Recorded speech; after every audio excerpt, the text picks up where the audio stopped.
नमस्कार, मी आनंद पोहनेरकर आपल्या सर्वांचं महाराष्ट्रवाणी बातमीपत्रात स्वागत करतो. पाहूया आजच्या ठळक घडामोडी. रमजान ईद सणानिमित्त शहरातील ईदगाह मैदानावर शनिवार दिनांक 21 मार्च रोजी सकाळी हजारो मुस्लिम बांधवांनी एकत्र सामूहिक नमाज अदा केली. यावेळी धार्मिक वातावरणात शांतता, बंधुभाव आणि एकतेचा संदेश देण्यात आला. या प्रसंगी धर्मगुरू मौलाना मुफ्ती मोहम्मद गौसुद्दीन कासमी आणि धर्मगुरू जहीर अब्बास यांनी नमाज अदा करून मुस्लिम बांधवांना ईदच्या शुभेच्छा दिल्या. समाजात बंधुभाव, शांतता आणि परस्पर सलोखा कायम राखण्याचं आवाहन त्यांनी यावेळी केलं. ईदच्या निमित्तानं ईदगाह मैदानावर मुस्लिम बांधवांची मोठी गर्दी यावेळी पाहायला मिळाली.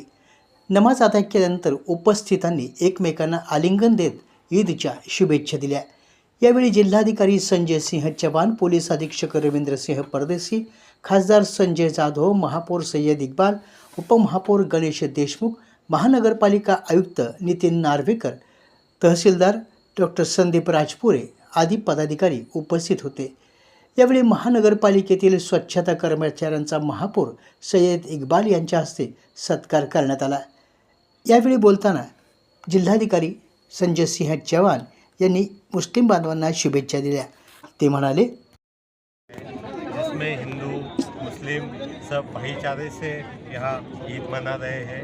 ईद का वो यही संदेश है कि हम भाईचारे से रहना चाहिए, प्रेम से रहना चाहिए, एक दूसरे के हर त्यौहार में हमें शामिल होना है. और आज की जो ईद की दुआ है ये पूरे अमन के लिए है.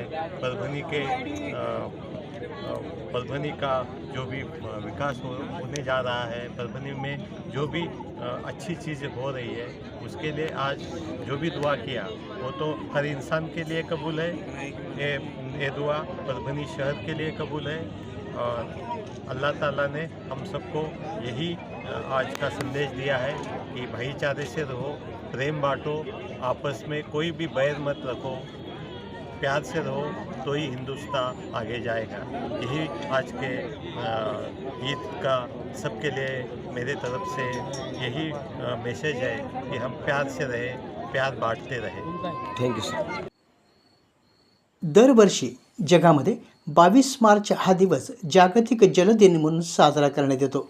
याच अनुषंगानं परभणीतील जलमित्र प्रतिष्ठानच्या वतीनं उद्या दिनांक 22 मार्च रोजी सकाळी 8 वाजता हनुमान मंदिर प्रांगण, येलदरकर कॉलनी, वसमत रोड, परभणी या ठिकाणी जलपूजन कार्यक्रम आयोजित करण्यात आला आहे.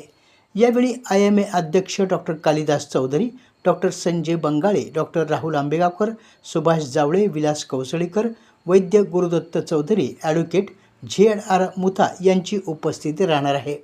या कार्यक्रमास उपस्थित राहण्याचं आवाहन नगरसेवक रितेश जैन, बबलू टाक तसेच जलमित्र प्रतिष्ठानचे अध्यक्ष अभियंता शंकर राजेगावकर, सचिव प्राचार्य सुरेश नाईकवाडे आणि सर्व जलमित्र प्रतिष्ठान सदस्य यांनी केलं आहे.